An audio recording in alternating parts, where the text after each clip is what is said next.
Okay, I think we're ready to go. We should wrap this up probably around noon.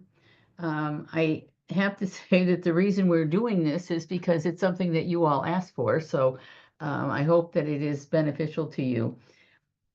What we're going to do, and Carol and I kind of talked about this before, is it's a lot harder to do some of this stuff on Zoom because when you all were in the room with us together, then we could do demonstrations. I think the last time we actually had group supervision here in DeBerry, when everybody came in, we did a sand tray demonstration. Everybody had miniatures, everybody built a sand tray.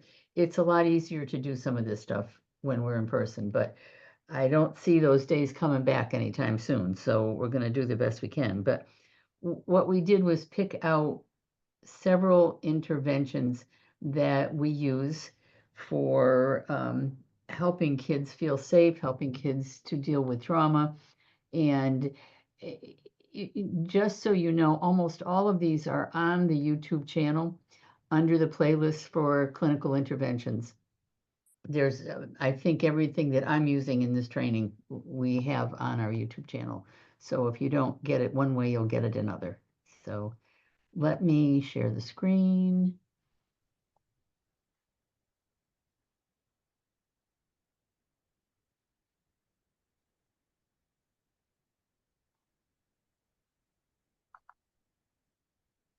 Okay, can everybody see using expressive therapies to treat the traumatized child?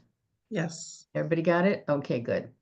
Um, like I said, we're going to do a little bit of theory, and those of you who've been on the trainings before have probably heard this before, so it will just be a refresher for you, but we're just going to do a little bit of theory about why we're doing this. And then we are going to go through several of the interventions. And as always, for those of you who know how we do the trainings, if you want to say anything, all you have to do is unmute your mic and talk. It's fine. We're going to, again, these are our objectives for today. We really want to learn how to use, when I say expressive play, I'm talking about play therapy. So we really want to learn how to use expressive play for all of our trauma work. It is not as easy when we don't have play therapy rooms. We had a play therapy room in Bradenton. We have one here in DeBerry. We have one in Kissimmee. It's a lot harder, I know, when you all have to bring stuff to the trunk of your car and drag it into sessions and all of that type of thing. So what we tried to pick out, with the exception of sand tray, is something that's easy for you to use, that you don't need to drag a lot of stuff with you, and something interventions that are fairly easy to learn how to use. So that's what we're going to do today. That's our job.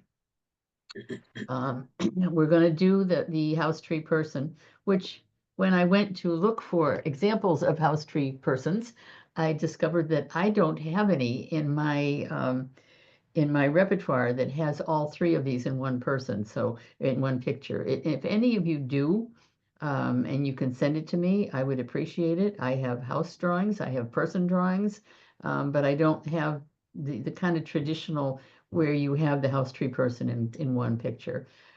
We're going to do sand tray. We're going to talk a little bit about how that works. And then we're going to do wall around my heart, which is a really good intervention that all you need is a piece of paper for. The family genogram, the critter genogram. We're going to look at Goodnight Yoga, which is on our YouTube channel, which is a great way to end a session with an excitable child.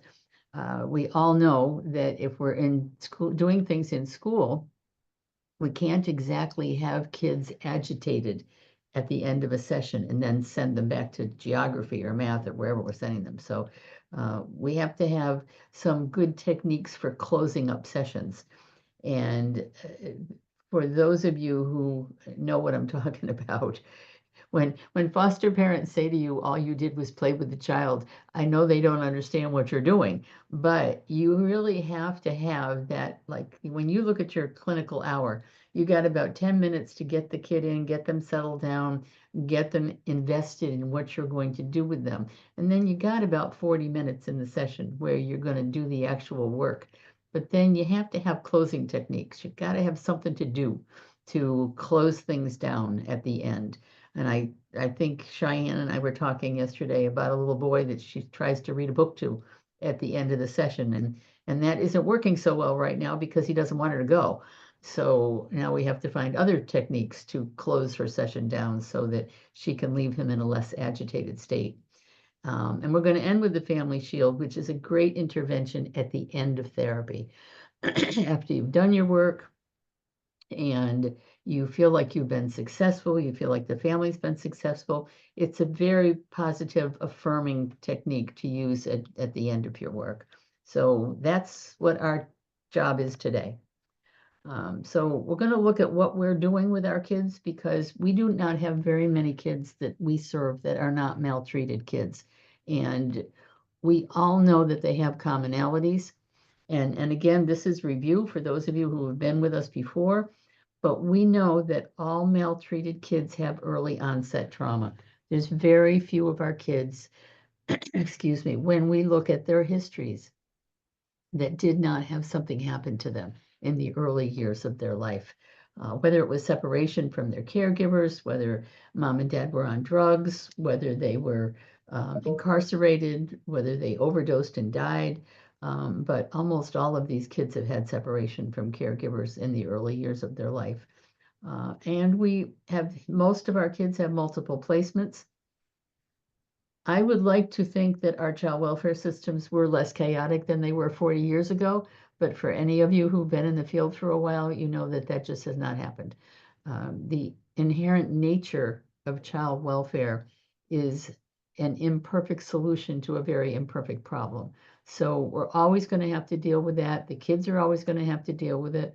And part of our job is to try to mitigate some of that chaos if we can.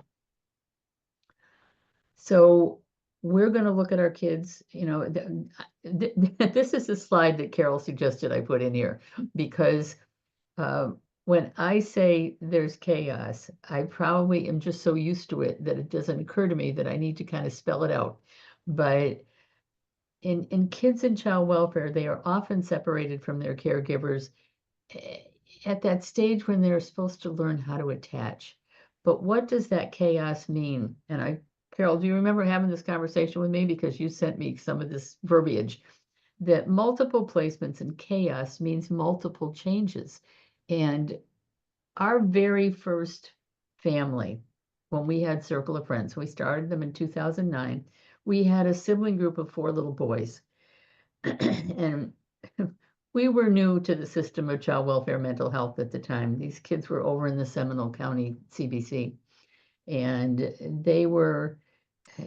there was nothing wrong with these kids. They were just maltreated little boys, and maltreated little boys tend to act out. And because they acted out, their caregivers kept putting in 30-day notices on them. And the youngest of these were 18-year-old twins. So or 18-month-old twins. It's not even like they were older kids. I think when they came into care, the twins were 18 months. The second boy was 6 and the oldest boy was 9. So it's not like they were teenagers. It's not like they were giving off these maltreatment vibes. It's just that they were very chaotic children and they kept getting moved.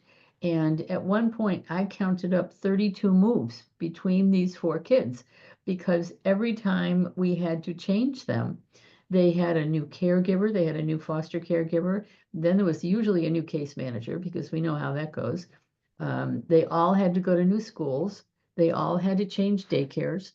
Um, Most of the time, the only constant with these 4 little boys were the therapists from Circle of Friends that were trying to follow them around Seminole County.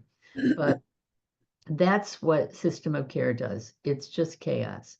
And it isn't that any of these people were doing bad things, but we would have these multidisciplinary team meetings and we would sit around the table back when we were all in the same room and sitting around a table together and they would go over, well, what are we going to do? We're going to have to move him because the foster mom put in the 30-day notice. So then he's going to have to go to a new school. But then there's a new case manager because the old one left. And now he's going to have to go to a new daycare center because he's in a different district than the old daycare center. So maltreated kids just go through this all the time, and we go through it with them, which is why I say the child welfare systems don't always have the best interests of the kids in mind at really, really critical times. Cheyenne is working with a little boy right now who's 4, and we're really, really trying to get the foster parents who are new foster parents to rescind their 30-day notice because he's a very traumatized kid. He probably operates at like a 2-year-old level, and they're new foster parents, and they don't understand the level of trauma that kids come into care with. So Cheyenne is really, really trying to work with these people to say, don't make us move him again. But we may not be successful, and that's what I mean about a chaotic child welfare system. So what do we know about the effects of trauma on children? We know a lot. Certainly that's what we've learned over the last now 17 years of Circle of Friends and then Residing Hope. We know that early trauma is going to affect brain development. We know that separation from the caregivers is going to affect brain development because they don't have that caregiver to attach to. And that's why in the infant mental health world, we always say there's no such thing as a baby, but there is a baby and someone. And our kids usually either don't have the same someone or they have multiple someones that they're trying to figure out, should I trust this person? Should I attach to this person? Is this person going to be here tomorrow when I wake up? Maybe not. So um, this is why when we get kids in care, and we look at their backgrounds, and Carol or myself or whoever is talking to you about what are you going to do with these kids? What's your job with this child? The number one job with these kids when they first come into care is to make them feel safe. And a lot of these kids do not feel safe. So that's why we look at the interventions that we look at. That's why we do a lot of the things that we do. That's why um, we try to pick out interventions, techniques in the very beginning of treatment that are calming, that will help them to learn how to trust you. Because a lot of times you, as the therapist, are the one constant that they have because you don't change as much as everything else does. And we're always looking at red flags in the kids' early history. We almost always see very young parents. We almost always see that there's some kind of substance abuse.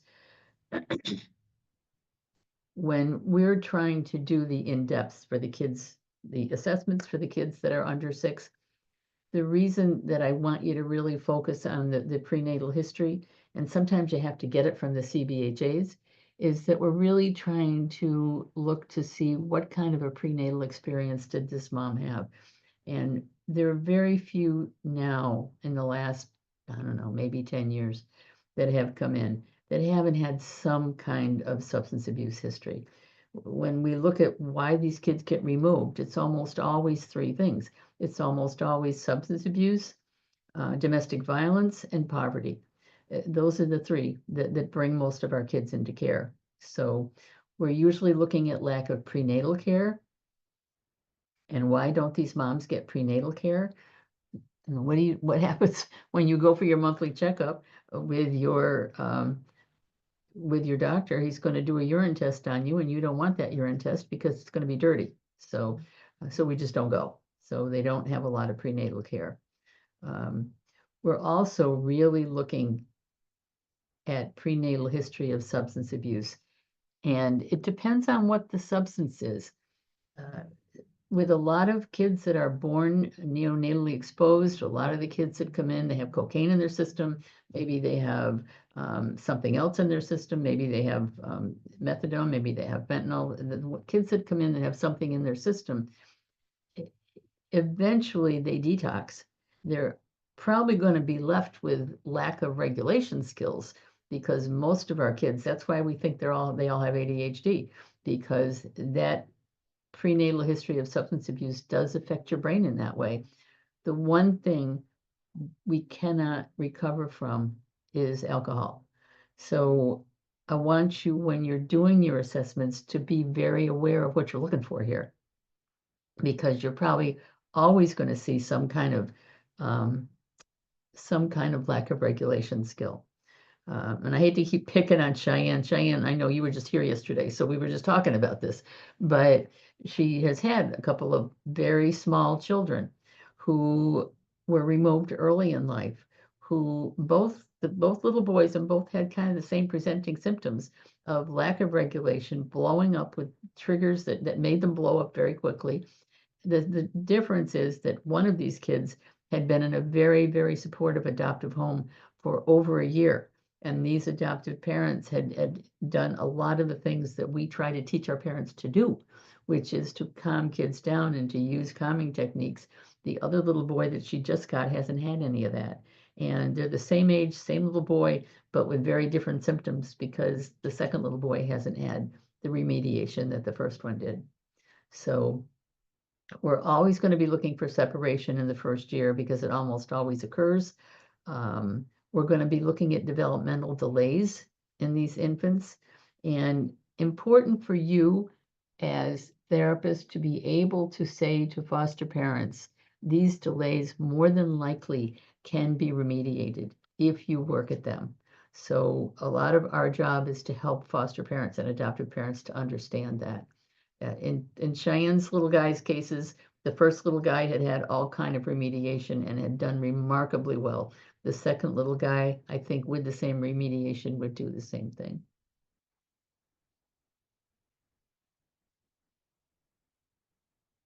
And when I say these are all significant events in the first 5 years of life, when you see a very young mom who doesn't really have a lot of parenting skills, I mean, you look at the picture of this young lady, she's probably writing something, she's doing something, she's on her tablet, but is she attending to that baby? No, she isn't. She's propping the bottle in the baby's mouth. We certainly have had young moms who have tried to put the baby in the playpen or in the pack and play and stick the bottle in their mouth and hope that it stays there. But lack of parenting skills, very young parents, depression in young parents, drug abuse, uh, all very significant events in the first 5 years of life. And I know I've used this picture before, and I know I've talked about this before in other trainings, but the reason I put this picture in here is that I really, really think that we have underestimated the damage that is done to very young children and their parents when their parents are deployed early in their lives. It's we see fathers and now mothers being deployed, sent away for long periods of time, come back, try to reconnect with their children, get deployed again, um, be away from their children again, and it does affect the ability of all parties in that particular picture to reconnect. So what are we doing here?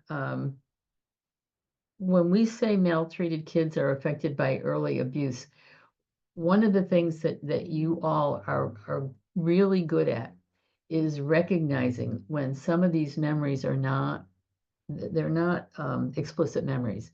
You have kids that you are working with that you're trying to do interventions with, especially very young kids, and you're trying to tap into implicit memory. That's what Sandtray does. That's what we're going to look at with Sandtray. That's what we're going to look at with some of the art interventions that you do. Um, some of just the play therapy techniques. We had a we had a little guy in our play therapy room here, and we had a phone that we thought we had disconnected, which we had apparently re-plugged in, and he called 911, and the police arrived because he was in the room with his therapist, and he knew the phone, and he knew the phone could call 911. I don't think he really knew what he was doing. I don't think he understood what the implication of calling 911 was, but there you have it. So we have kids that have had early experiences, and those early experiences are implicit memories. And that's what a lot of your play therapy techniques are going to tap into because they don't have the memory here. They've got the memory back here, where emotions are stored, where emotional triggers are stored. So that's why we're going to do some of the things that we're going to do today. We know that chronic stress is going to alter the brain. We know that these kids are going to be hypervigilant, and we know that they're not going to be able to self-regulate. So what lesson is there for you when you're working with foster parents? Uh, and I know because we hear this all the time. What are foster parents asking for when they call and they want a therapist to come out and take care of this little kid who is acting up in their home?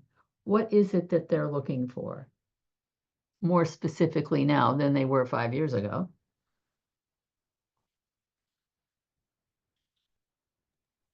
Are I they I look? think Go ahead, Faith. I think they want you to like fix the child. Yeah, yeah, for sure. Yeah, I mean that's not new. I mean, all foster parents have always wanted you to fix the kid. But the way and things go in stages. And right now, um, what we have in front of us, what foster parents have in front of us, what we read about, what we hear about are ABA services, our applied behavioral analysis services, our services that are supposed to teach kids how to do chore charts, how to regulate themselves, how to change their behaviors. It's a very, very different service than what we're providing. We're providing trauma-based services that, in a sense, tap into some of these early memories and help kids get mastery over them. That's a much harder concept to explain to a foster parent who just wants this kid to stop pooping outside the door of the bathroom. It's very hard to explain to foster parents that if we can treat the trauma, hopefully the behaviors will stop. But that's a hard sell for a lot of foster parents. For these new foster parents with this little 4-year-old, this kid is having extreme um, temper tantrums, for lack of a better word. He blows up. He's easily triggered. I don't know too many 4-year-olds that get Baker acted, and this little boy has been Baker acted. And they don't know what to do with him. What they're really wanting is somebody to stop his behaviors. And what we're looking at is where those behaviors are coming from. So part of your work can be trying to educate the foster or adoptive parents that this is why we're doing what we're doing. And yes, they are going to be hypervigilant and they're not going to be able to self-regulate. And I know I've probably told this story before too, because I tend to repeat my stories. But when I first moved here, I was working as a therapist at Florida United Methodist Children's Home. And it was my first exposure to kids in a group residential setting and at the time, it was a long time ago. And the treatment was not what we see the treatment now. So these kids really were not getting a whole lot. But what I first noticed about them is that they were so hypervigilant that the cottage was right across from where my car was parked when I was trying to get out of there at night. And I would go to get in the car, and there would be 8 little girls over in this cottage who would see me and see me trying to get in my car and start screaming my name, Barbara, Barbara, Barbara. So I would stop and get out and go over because I thought maybe there was an earthquake or the world was coming to an end or something was going on. And I'd get over there and they just were looking at me. They just wanted my attention. And it was very, very obvious that the kids that I had worked with that were before I got to Florida were probably a little bit less damaged than these kids.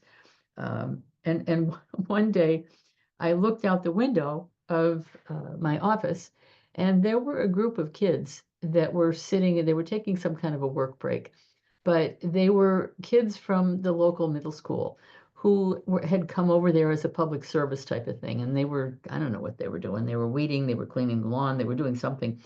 But what I noticed instantly about them was that these are not our kids because these kids were just sitting there. These kids were just sitting there. They were drinking bottles of water. They were talking to each other, but they weren't scanning the environment for danger. They weren't poking each other. banging each other. They weren't looking around like little birds waiting to be swooped up by a hawk. These kids were just normally regulated kids. Kids that have been severely traumatized are always hypervigilant. They're always looking around. They're always scanning the environment for danger, which is why this poor little 4-year-old is getting Baker acted, because these foster parents are not always understanding that some of the things that they're doing trigger his implicit memory. And that's what we're working on with them right now. And the last thing that we don't always think about with kids being traumatized in early stages of their life is that their immune system has not developed as much as it could. And that is why when we're working with adoptive parents and we want them to claim their kids, of course we do. We want them to say, this kid is mine now. So the first thing adoptive parents want to do is to take that kid off Sunshine. They don't want anything to do with that child welfare insurance. And they want to put this kid on their Blue Cross. And we always try to say, why don't you hold off on that? Because these kids are going to get sick more often than other kids.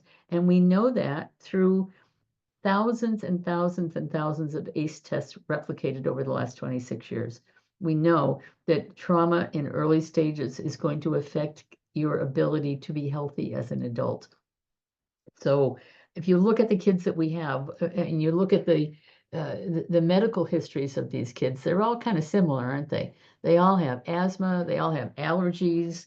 A lot of them are obese. A lot of them are pre-diabetic. A lot more than we might think about for a bunch of 10-year-olds. So um, it's kind of the underreported thing with trauma that kids get sick more. So just again, something to say to your adoptive parents. So when I say what is happening in the traumatized brain, this is our the famous graph that we use all the time, that with kids that have been traumatized, the executive part of their brain is this part up here where they problem solve. Well, they think about things when they say, how can I solve this problem? This part of their brain is very underdeveloped. The part of their brain that is very developed is the blue section, the amygdala, the emotional state. That's where all of memories and feelings and all those scared memories, all that stuff is stored in the amygdala. The problem with the amygdala is that we can't pull it out and look at it and say, what's in here? We just have to know when we're working with our kids that it is in there, and that's what you're trying to treat. We always try to say to adoptive parents, um, when you get your child, and the first thing you always want to say is, I know my child can do better in school. Well, of course they can do better in school, but we have to give this part of the brain a little chance to catch up. And we have to treat the amygdala. We have to treat the emotional state. And then they'll be able to do geography and math. But we really have to give kids a chance. So what are we going to look at here? We are looking at, these are all the things that are going to address trauma triggers. The parts that we're going to look at this morning are the experiential treatment modalities. And anything that you do, and somebody, I don't even remember which one of you just said to me one day, anything that I can find here, I can turn into some kind of an intervention, which is true. I mean, Carol had tons and tons of toys in the Bradenton office. Daisy's got toys. We've got play therapy stuff everywhere, but a lot of it isn't necessarily meant for treatment. It's just there. And if you're creative, you can turn just about anything into an intervention. And I'm going to talk about that when we get to the art part, because that is the easiest thing. Art therapy is the easiest thing to do because all you need is a piece of paper and a pencil. For those of you who have been able to get trained in EMDR, it is a wonderful technique. It's a lot easier to get trained in EMDR than it used to be. Back in the 90s, when this was first developed, it almost became a cult. And the people that were in the EMDR association really believed that they had it locked, that you had to go to their trainings, and their trainings were fairly expensive, and you couldn't use it if you didn't get trained in that way. And the person the very noted psychologist who first said that that's not correct was Bessel van der Kolk, who is one of our leading neuropsychologists, who said it's just an intervention. If you know how to use it, use it. It's a really great technique for helping kids to tap into that emotional state and be able to access it. The easiest way you can explain EMDR is to say you can kind of bring the memories that are implicit and put them over here so that kids can tap into them and can use them. Clinical hypnosis is the only one of these that you cannot use in the state of Florida unless you are certified. So if you're interested in expanding your education and you can take a certification course, of course, that's a very good technique as well. And lastly, this is what I mean, anything can be an intervention. When we say exercise, a lot of the a lot of the very little kids have just got a real buildup of adrenaline when you get to them. They're really juiced up. And sometimes with kids, if you can do exercises with them, if you can do jumping jacks, if you can walk around and shoot hoops with them for a little while, depending on where you are, it's helpful. Yoga is very helpful. We're going to see a little yoga exercise a little bit later on. We have had things called yoga pretzels, and yoga pretzels you can buy on Amazon. They're a pack of cards, and they call them pretzels. I don't know why, but each card has got a yoga exercise on it, and you can ask the child to pick a card. The child can use that pose. One of our kids, I know one of the therapists told me she used yoga pretzels and it was with a dad and a little boy who were just kind of learning how to get together again. They were being reunified, and the child always picked a yoga pretzel that was a two-person yoga exercise so that he and the dad could do it together. So you can use anything as a play therapy technique. You can use anything that works to the end of making kids feel safe and making them feel connected and attached to somebody. So be creative. You do not have to be certified to do all this stuff unless you want to do hypnosis. And lastly, how do these address these triggers? When we talk about the sympathetic nervous system is the part that makes us feel jacked up all the time. The sympathetic nervous system is the fight or flight. And what we do with our modalities, what we do with our experiential treatment is we deactivate it and we allow the thinking brain to come online. That's why we say sympathetic fight or flight and parasympathetic rest and digest.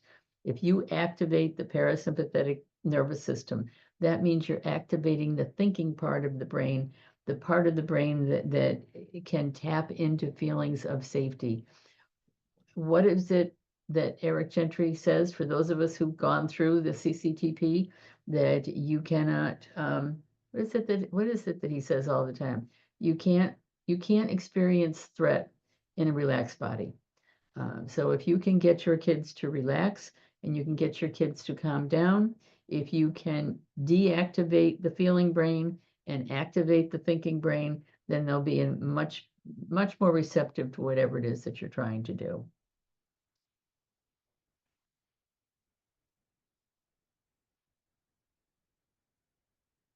And I think this is Amy Inatelli's slide.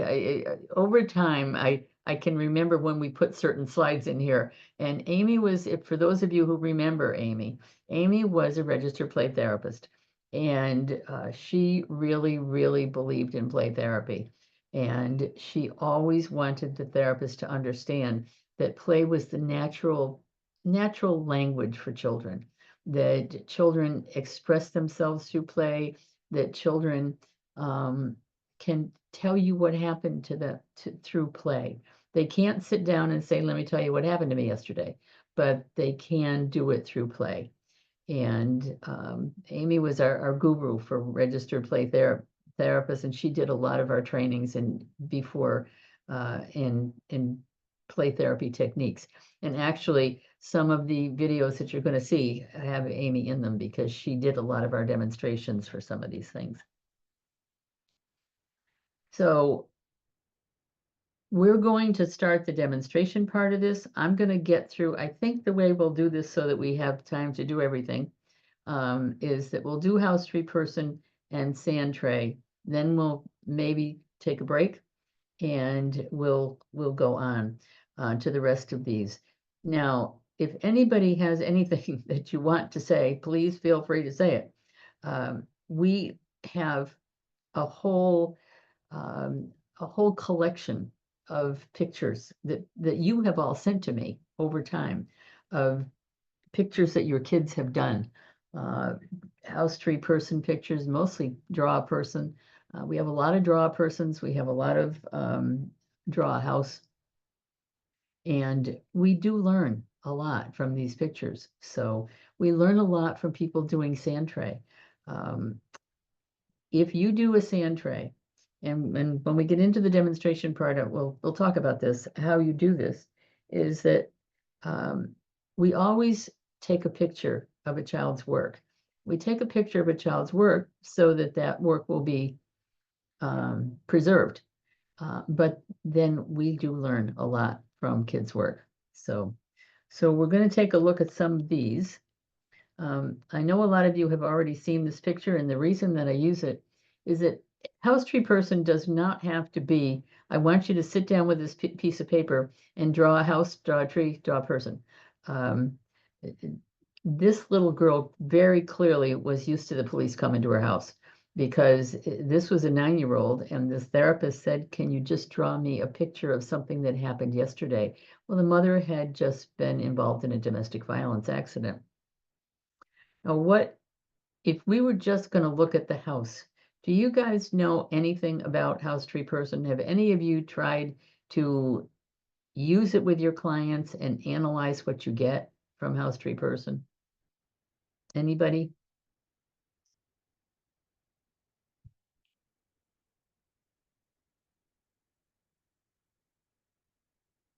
So are we starting out blind here? No, I don't think we are. Okay, thank you. I was just waiting for others to start. But there are, I know I've had quite a few pictures that I have not shared with you, but it really can tell, if they have, like, I remember one that didn't have a sidewalk going up to the house. So it's like, how do they get in? How do they, how would they climb out or get out? Or like they didn't have a door, or they may have had lots of lines on the windows. And then kind of asking, because there are some homes that have the iron, works across the windows. That particular house did not, but they felt like they weren't able to ever get out, that everything was too controlling. So they're just, and I think the biggest thing in doing that is don't assume you know what that means for the child. Absolutely. Just because we think that's what it means, always ask them and ask them, what does that mean for you? Or things that you might point out or notice, or even asking them, what is the most important part of your drawing today? And that's a really good point. I think you're going to see that with almost all of these techniques that you're not going to assume that what they did is what you think it is, that you're going to say to the child, tell me about this. This particular child did tell the therapist about it. The thing that I have always found interesting about this picture is, besides all the detail that this kid has in here, obviously she's used to looking at police cars because she's got the bubble lamp, she's got the light on the top, she's got the cop over here coming with the taser. She's got the mother here with the blood on the chest. This is the guy that they're coming to get because he's the one that did it. And this is her over here crying. But when she brought it in, when the therapist brought it into me and I looked at it and I thought, this kid had some strengths. She had a good relationship with her mother, and she wanted John gone because John hurt her mother. And she was able to express all of this. The thing that I've found, and I've always found, because this picture is a few years old, is that there's signs of hope in this kid's house. She's got when I don't know if I have to show you this. I think I have to get out of the share the screen to do it, but hold on a second.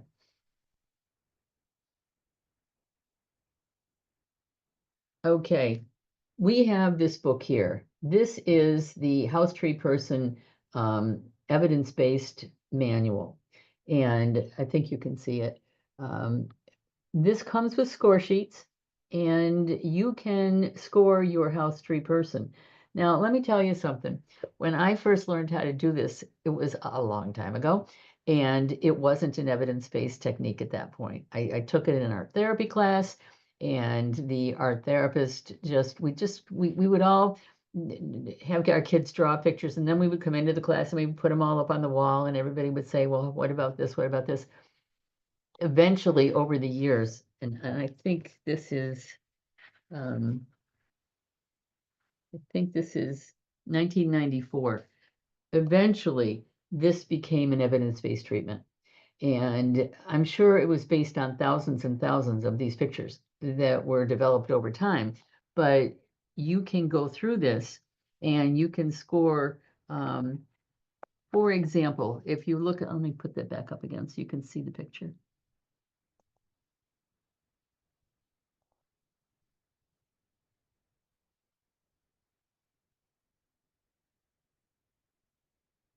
If you look at the things that this would be scored on, for the house, it would say absence of door, door drawn last, door very small, door on side of house, no walkway leading up, as Carol mentioned, no windows, windows very small, windows excessively curtained, shuttered, or barred.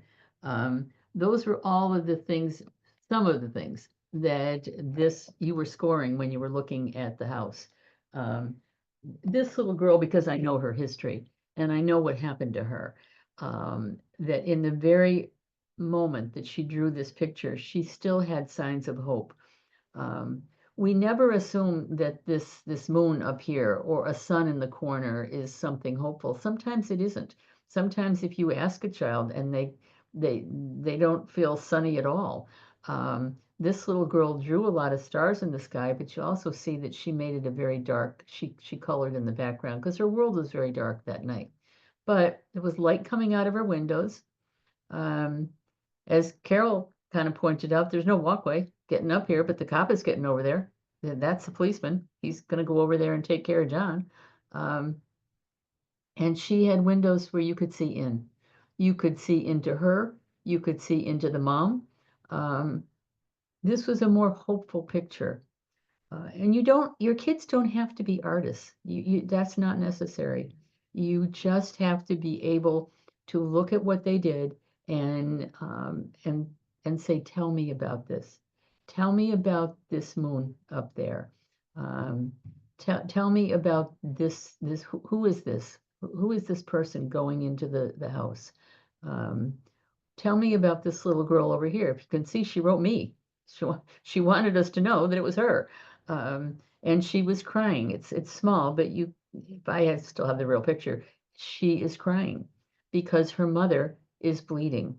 So she's got a lot of detail in here, but she also sometimes if you wait 6 months later, we had her draw a second picture that I use in another training. I didn't use it for this one, but in the second picture, 6 months later, she had been relocated to relatives and she was living in the country and she drew a very cheerful picture of her aunt and uncle playing badminton. She had all kinds of details there, and it was Pearson. She had the pet pig. She had a pet goat. She and her cousin were swimming in an above ground swimming pool. and mom was visiting. So in the second picture, there's none of these dark lines, there's none of that. It's just a lot of color and just a much more cheerful picture.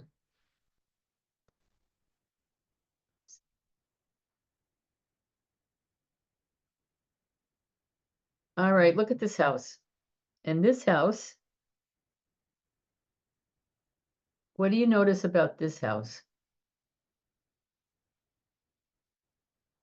If you just this kid was 9 when he drew this picture, and again, this is from the family that I said we had the 4 little boys. We had these kids that were probably our first family at Circle of Friends, but it was a terribly abusive situation. Um, and these kids had very little help from anybody. But if you were just going to eyeball, forget that book, forget the scoring, forget the evidence-based, what would you notice about this house? It There's is no empty windows. and barren.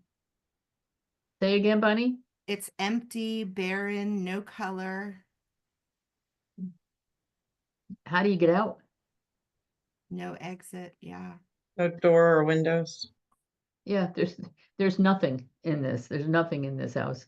Um, I have a lot of house pictures, and I always look for where did they put a door? Is there a door at all? Can they get in? Can they get out? Um, this father was very physically abusive to these children. And for whatever reason, we never know why these things happen. But the little boy, the teacher saw the child in school and could see the bruises. The father had beaten the kid with a coat hanger or something. And CPI went out. CPI interviewed the kids and the father, and for whatever reason, did not remove the children and left them all in the house. And this became extremely intense after this. So this kid's name was Cautious, aptly named. But when Cautious drew this picture, he saw no way in or no way out. There was nobody was helping these kids. And the interesting thing I also, because I know these people, is that the mother did not intervene. The mother had nothing herself. The grandfather, her father was in prison for life for a murder, and she didn't remember who her mother was. So she had very little. But this is the dad, and the dad was actually much smaller physically than the mother, um, but he was very big in this kid's eyes. This was a kid who would draw pictures for me when I would say, "Can you draw me a person?" He would draw pictures of monsters, and usually with hands that had knives coming off the fingers. They were very, very scary pictures. And eventually, he told me that the father had said to him at one point, "I don't care where you are, I don't care where you go, I don't care how old you are, I'm going to find you and I'm going to kill you." And um, he told me this finally in a therapy session. He whispered it. And the father was eventually, well, his rights were terminated. But I have to say, very sadly, the last thing I knew anything about Cautious, he's 25 years old and he is in prison. Because, we don't see good outcomes with a lot of these kids. But this was Cautious' house, and it had no way in and it had no way out. Now, if you ask a child to draw a picture of a person, and a child draws something like this, what would be diagnostic about something like this?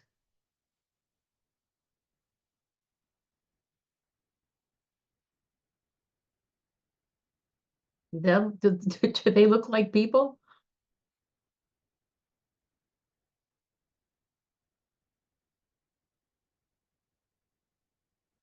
I have to tell you, this was actually Carol, this was Natalie Carrera's case. And she was so disturbed when she had this kid draw these pictures, and she was so disturbed that she called me and said, "I'm going to scan them to you." Now, this little boy had never, he would not talk to her. And so she got him to draw these pictures. but draw a person is the easiest one to kind of like look at. But if you most of the time, if you ask a child to draw a person, your instruction is you can draw a person, it can be any person, it just can't be a stick figure. So draw a person. 90% of the time, a child is going to draw a representation of himself or herself. So bearing that in mind, what would disturb you about this picture? Or either one of them? What are these?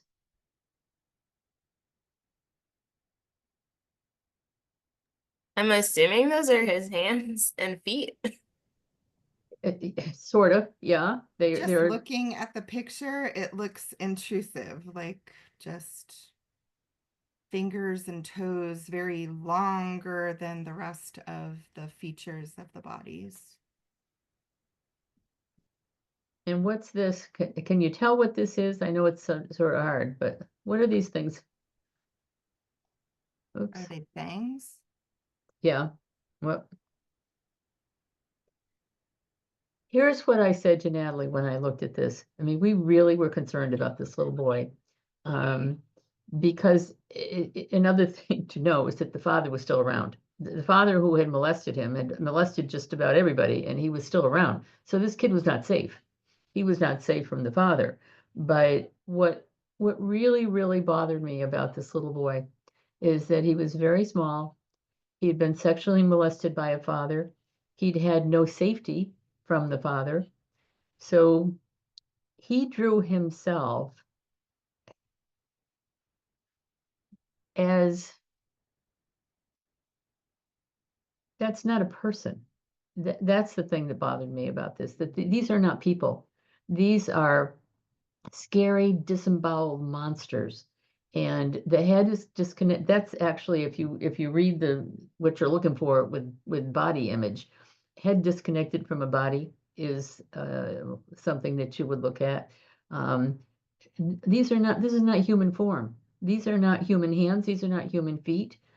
He's got pretty much the same. He's got teeth on each one. His head is disconnected. By 6, you would expect a child to be able to draw some kind of a representation of a person.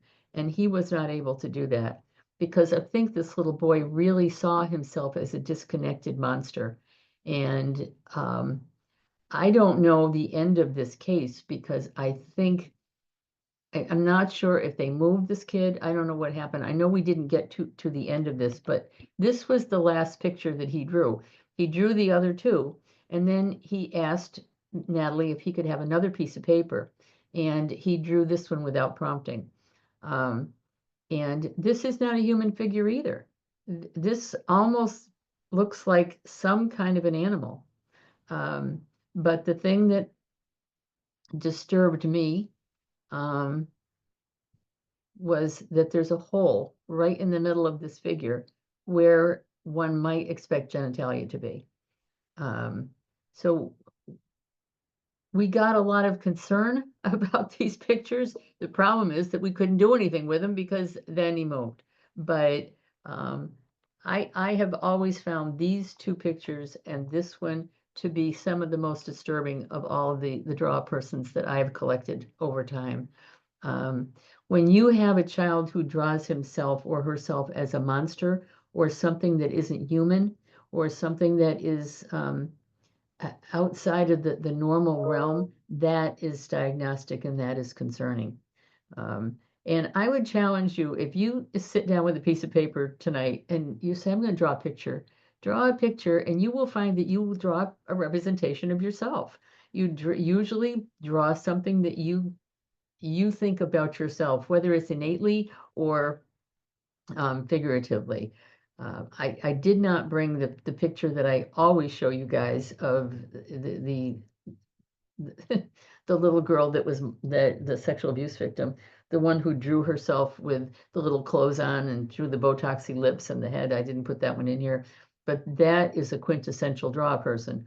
That kid had put her father in prison, and she saw herself from the head up as a little hooker and from the head down as a little baby body. So draw persons, you can get a lot out of them, but this disturbed me. And this was an interesting draw person because this was a little boy. This was Ellie Gaither's case. She was doing a home visit, and the case manager came in. And you know how sometimes case managers, it is their job, and they can tell kids things without a lot of remediation to the message that they're delivering. And this little boy had thought he was going to go live with his father in Arizona. And he had been having phone calls with the dad who didn't even know he had him. And so Family Finders finds the dad. The dad says, yes, I'd like to know my son. So they start having phone conversations. And the dad said, yes, I'll take him. Well, we all know the sad end to those stories sometimes. And then the dad finally decided that, number one, I didn't know I had this kid. And number two, no, I'm not going to bring him to Arizona to live with me. So case manager came in and delivers this message to the little boy and left. And he drew this picture. But this was his draw person. This is what he saw as being himself. And the therapist said, can you tell me about this? And that's exactly what he said. The blue is the sky and the black is how my world is now. My heart is getting smaller and smaller. The square is me, and the holes are my breathing holes. These were his breathing holes, and the light yellow is lightning. I mean, he was devastated, and this was how he represented himself. And also diagnostic, or when you have kids that just color background, scribble, it's usually diagnostic. It's one of the things that we look for is that they really kind of blacken the background. But he again was not seeing himself as a person. He was seeing himself as this little box that could barely breathe, with a heart that was getting smaller and smaller. And again, I was a case manager. I know that sometimes case managers, well-meaning as they are, can come in and say things to kids and not understanding how bad that message is to these kids. And that was just one of those times. And this is my favorite picture. This was me saying to this 9-year-old kid, draw a picture of your family. That is another iteration of the house tree person. You can ask a child to draw a picture of their family. And it sounds complicated, but kids will do it. If you say, I want you to draw a picture of your family and have everybody doing something. And this kid immediately sat down, and this is a very busy picture, but he liked cars. So this is a very elaborate car. I was never sure what this was over here because it looks like a silo, or maybe it was a house. I could never really tell. But it looks like there's a little sidewalk going into the house. But he drew a picture, and this is everybody in his family.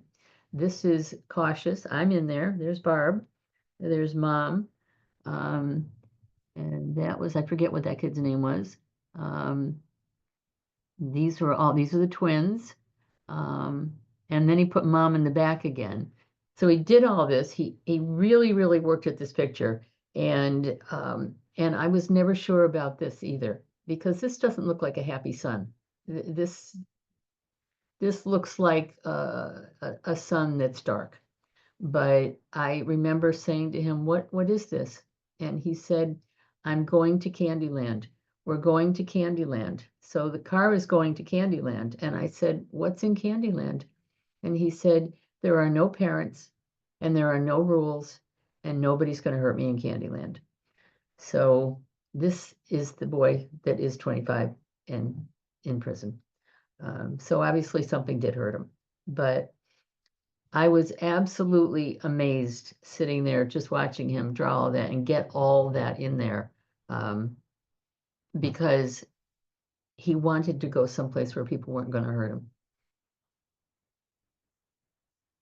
Now, before we go on, has anybody done any of these that you have looked at and said, I'm getting some really good information, or I don't know what I'm looking at? Hello, Barbara. This is Susan with the Guardian Ad Litem office. Hi, Susan. And this is fascinating. I love it. Thank you so much.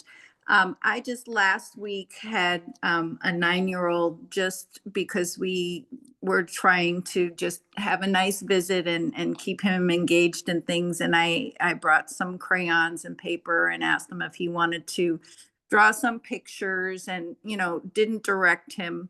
And he drew a picture. He's with his 2 younger brothers in a foster home, and he's been having a lot of really troublesome visits with his parents on weekends separately. But anyhow, he drew a picture of a house, and the house in itself was very accurate, with windows and shrubs outside and things like that. But to the side of the house, he drew a picture, which he said a stick figure of his father, which was enormous in comparison to the other stick figures. And every stick figure had this very prominent, sad, smiley face. And I asked him why everyone looked so sad. And he said because they were all afraid of this father. Now, this is a child that had been supposedly homeschooled.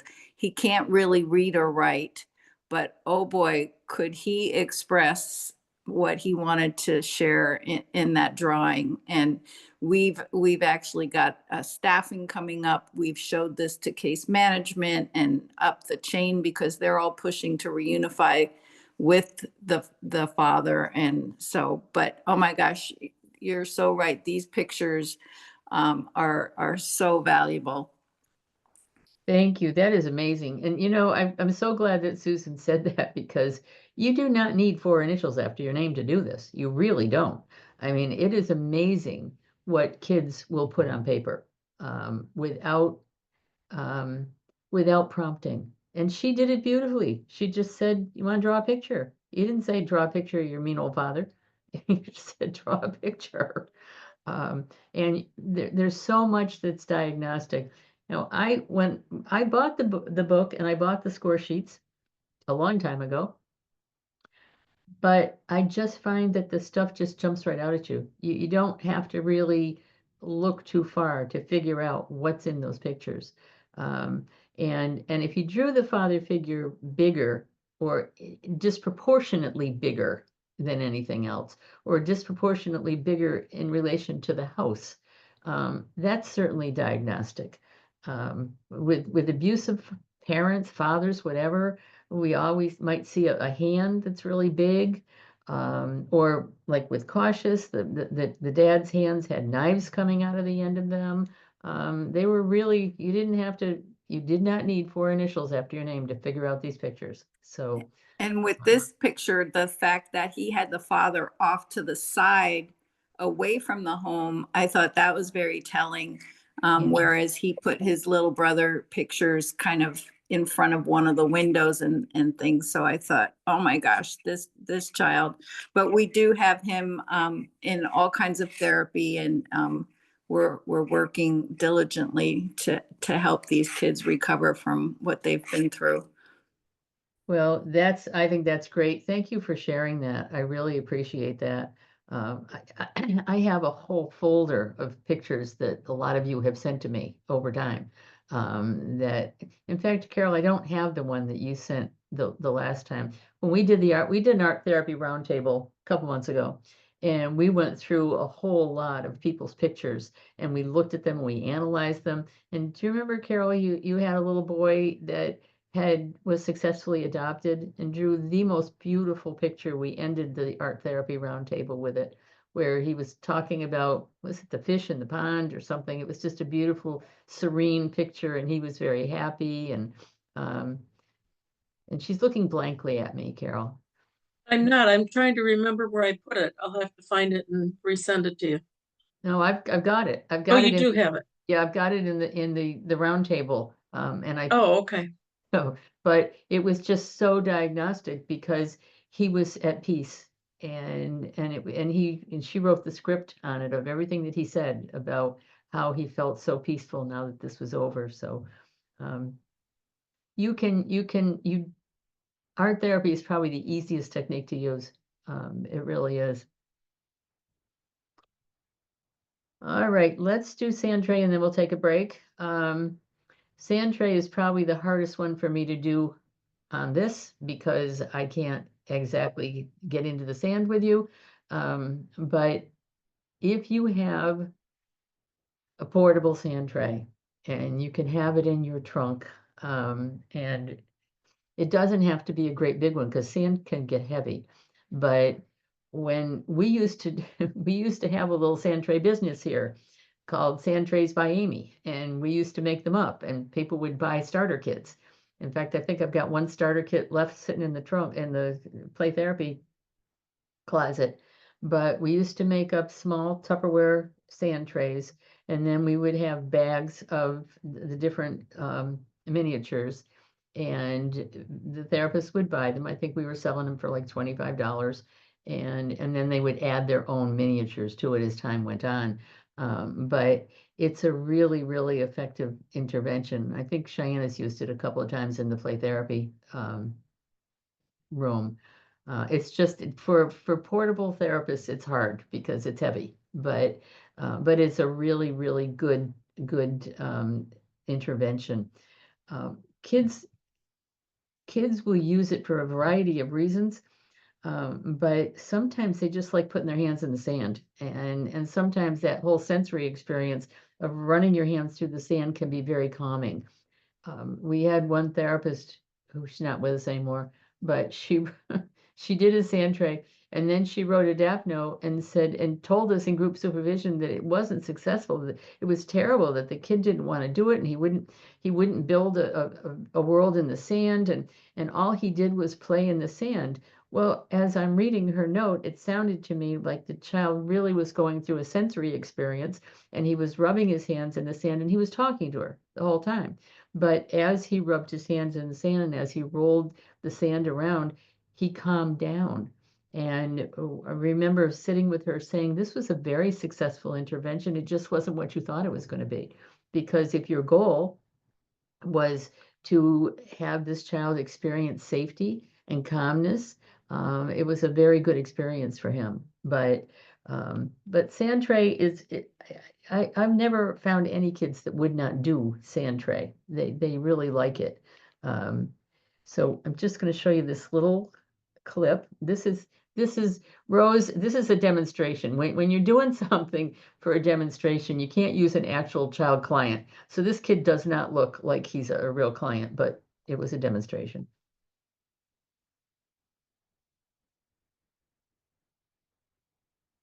Brought to you through the regional. Hold on, I got to turn it up. First five to Larry. I always forget that I have to turn this stuff up.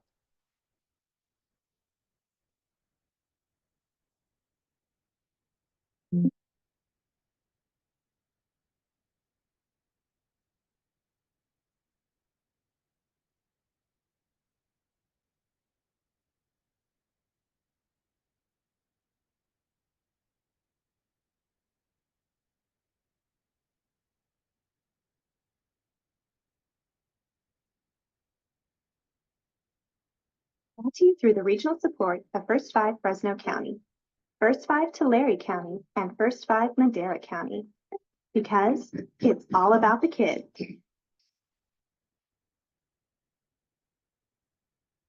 While play is a fun activity that can help a child learn, it can also be used to help children who have experienced trauma learn coping skills. Claudia Salisa-Cala takes a look at sand play therapy. To look at this scene, one might think it's all about having fun, but something much deeper is happening here. It's called sand play therapy. Tell me about this one. Tell me about this. Because of the sensitivity of this topic, this is a dramatization. This particular child is a model. Rose Rubio is a licensed marriage family therapist and a registered play therapist supervisor who works at the Cahuilla Delta Exeter Health Clinic. What it is that it's a way that a child or an adult is actually able to see or demonstrate to you what's happening inside of them without actually using words. And with children, a lot of times they don't have the words to attach to what they're feeling or what's going on.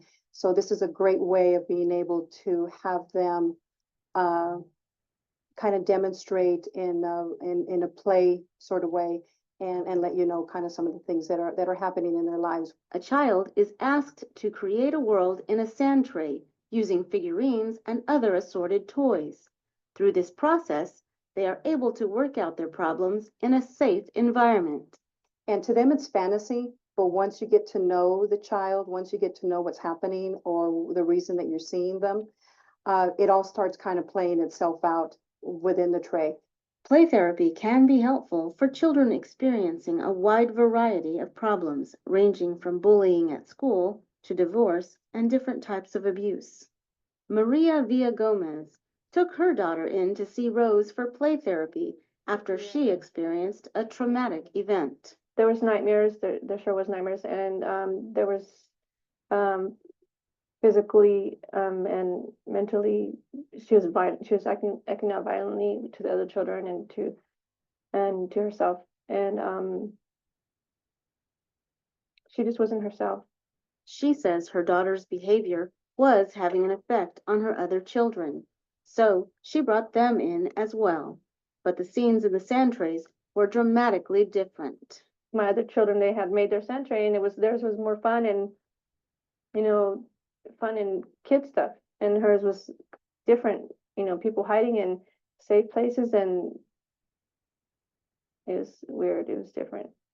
Rose points out trauma and stress can negatively impact a child's development, and early intervention is crucial. As a child is developing, if something has happened in their life, it gets stunted, their developmental stages get stunted at some point. So that's when you start seeing the behaviors. That's when you start seeing them being aggressive, because they've tried everything they already know internally to try.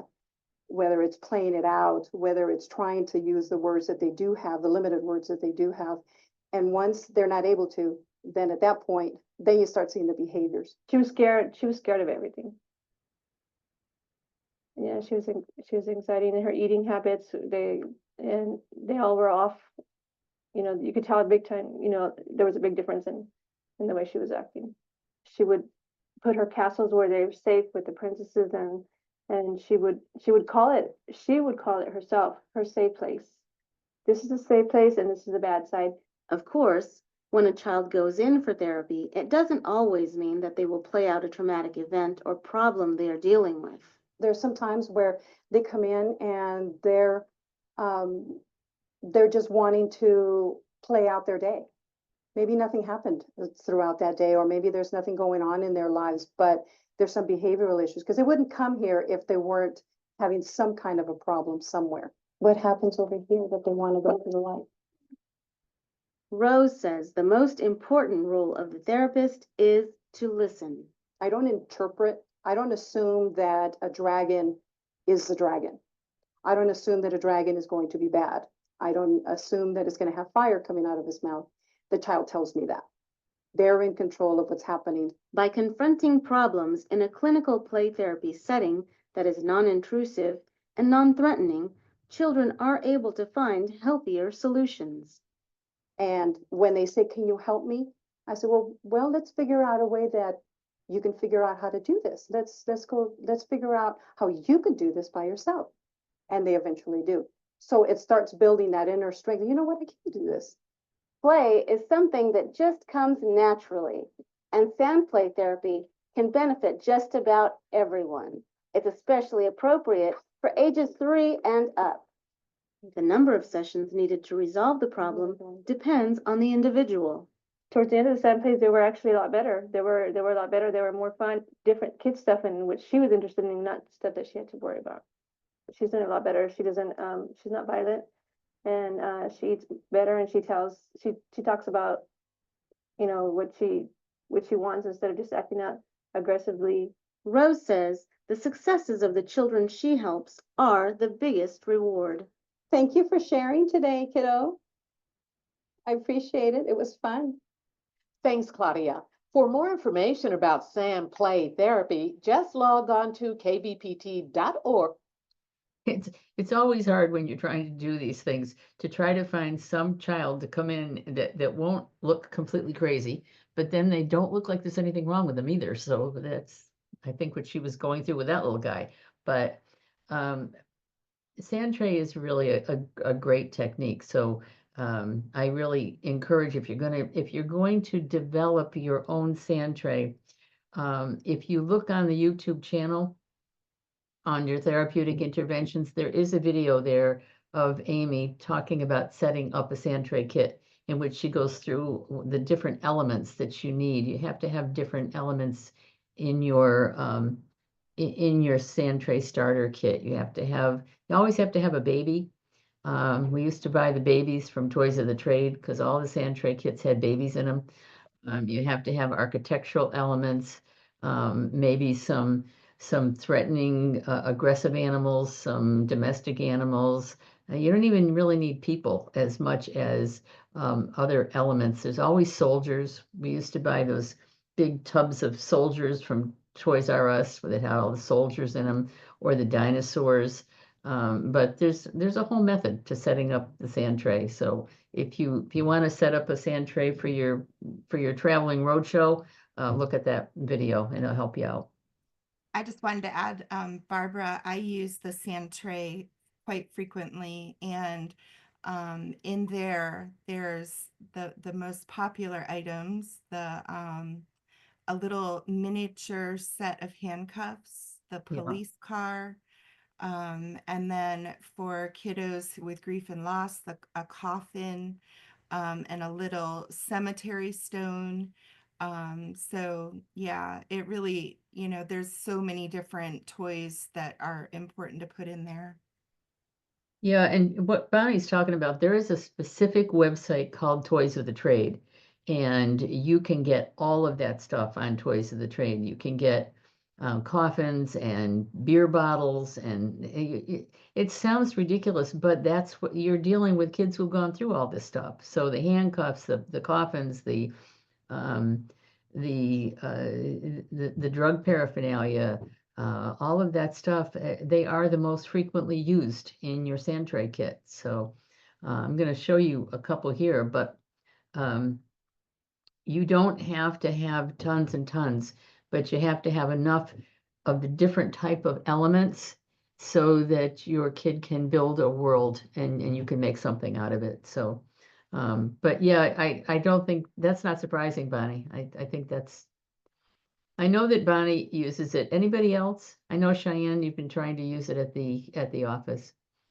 And have you found it difficult or hard, or what's your experience been with it? Oh, I love using sand tray. I did expressive arts therapy as a class, and we did sand tray too. So I think it's fascinating and a great tool to use. Well, good. Well, when we set that up for the DeBerry office, we did separate all the miniatures and we keep them in different bags. The bags are marked. So, and the reason we did it that way is so that you'd be able to pull different things and have those elements. But this sand tray, some of these pictures are harder to see than others.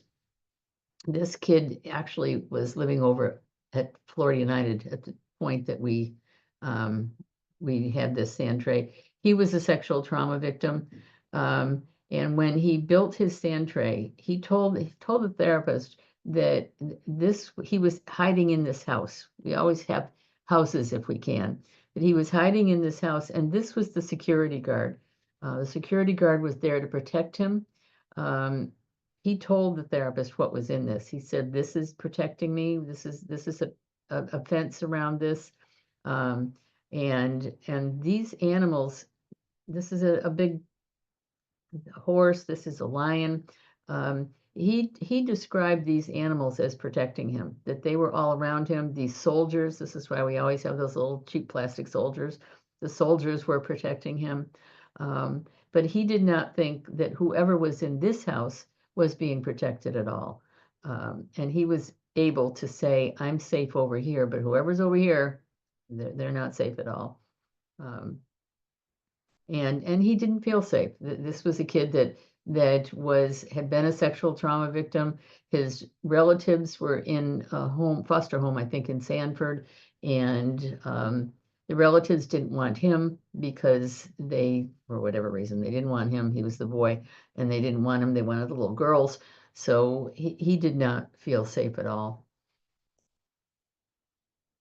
And I have to tell you, just as Bonnie and Cheyenne said, you just let them tell you what these things are.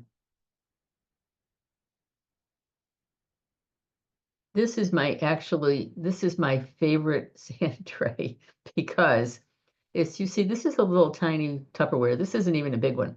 And I had all of the therapists from Florida United, this was probably 5 years ago, come over and we did a sand tray training. And they all left with little miniature kits. They all had small sand trays and they all had starter bags of miniature in them. And the therapist went back to her office and put the sand tray and the bag with the miniatures on the floor. And this little girl came in. It was I think her first day there. And she said, what is that, Miss Deb? And Deb said, oh, it's a sand tray. You can play with it if you want. This therapist knew nothing about sand tray. So this is what this little girl developed in the sand tray.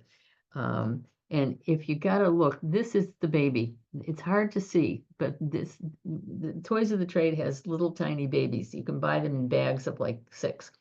And they're black babies, brown babies, white babies. But every sand tray kit had a baby. So she put the baby in the middle, and this was a soldier. And the soldier was on top of the baby. And then she had a volcano. This is the volcano. Volcano was dangerous. She said, this is dangerous.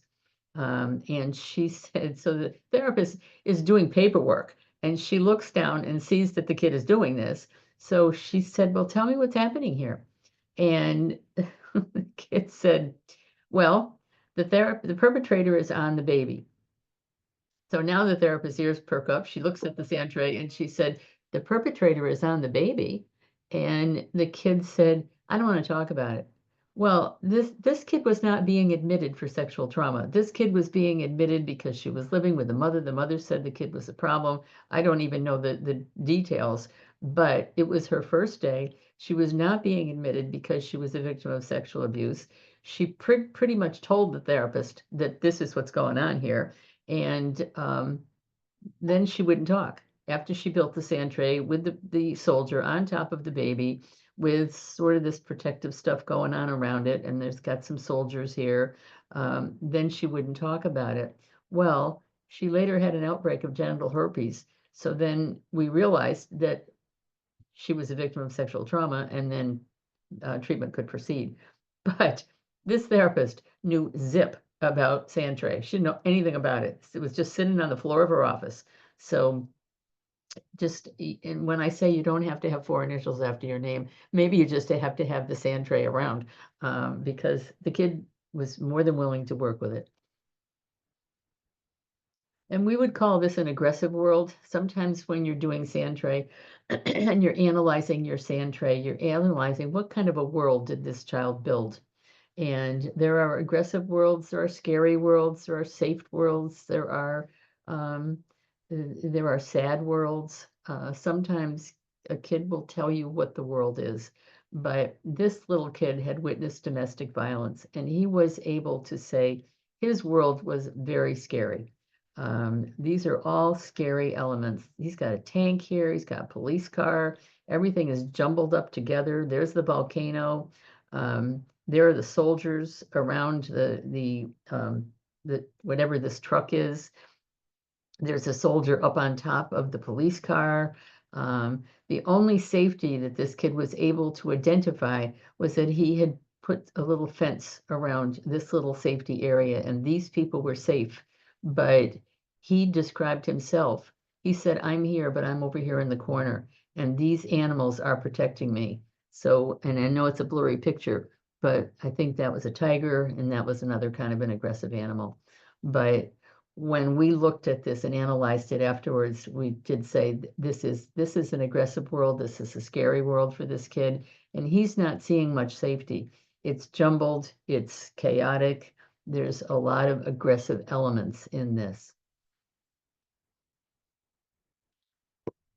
And I think, hold on, let me just see if this is the last one I have. Yeah, okay. Whoops. This was a perfect sand trade too. This was he was a 9-year-old kid, and this was an adoptive family. We were working with this family. The older boy is going to show up in another intervention a little wide down the line here. But this was Joey. He was the younger brother, and this was a very conflicted family. They had not told the older boy that he was adopted at the point that the therapist showed up, and everybody was fighting in this family. There was a lot of conflict in this family, and Joey wasn't even really the identified client, but I think this was Amy's client. So she let Joey build a sand tray, and then he told her, he said, this is this gorilla here, he's angry, but all he's trying to do is protect his son. And all of these people are sometimes they think he's mean, sometimes they think he's nice, but look at these soldiers, they're all lined up against the gorilla. And who do we have over here? He said sometimes the gorilla is mean and sometimes he's nice, but he's just trying to protect his family. And so Amy said, well, who are these penguins over here? And there's a penguin over here, and there's a penguin over here. And the penguins were all the different family members that were all fighting with each other. And they didn't think that the dad was doing the right thing. The mom didn't think the dad was doing the right thing. And all he was trying to do was protect his son. But this was the mom. He said, this is the mom. Sometimes kids don't identify themselves in it. This kid did, but he said this gorilla is just trying to protect his family. But does that look like the gorilla's getting a whole lot of help? This gorilla's got a lot going against him here. So how do we process that? And I think Cheyenne and Bonnie do this very well. You can just say, when the kid is done, are you done with what have you created your world? Tell me about it. You don't have to say the gorilla is mean. You don't have to say the lion is scary. You can just let the child say, sometimes kids put in lions, but they're there to protect. Sometimes they put in dinosaurs, but they're angry or they're not angry. So they can tell you what's in the tray, and they can identify what the elements are. We have a lot of pictures of sand tray, and we always look for themes. The deal with sand tray is that your kid has now created a world in the sand, and you either have to end the session and send him out, or you've got to end the session and gather up your belongings and go back to your car. So how do you preserve that kid's world? You take a picture. You say to this kid, are you done with your world? Can I take a picture? Now, we have to make sure that the kids don't get in the picture, which is another challenging thing because they get their face under the tray and all that other stuff. But once you take the picture and you show the child that you've taken the picture, then that world is preserved. And then you can gather up your belongings and leave.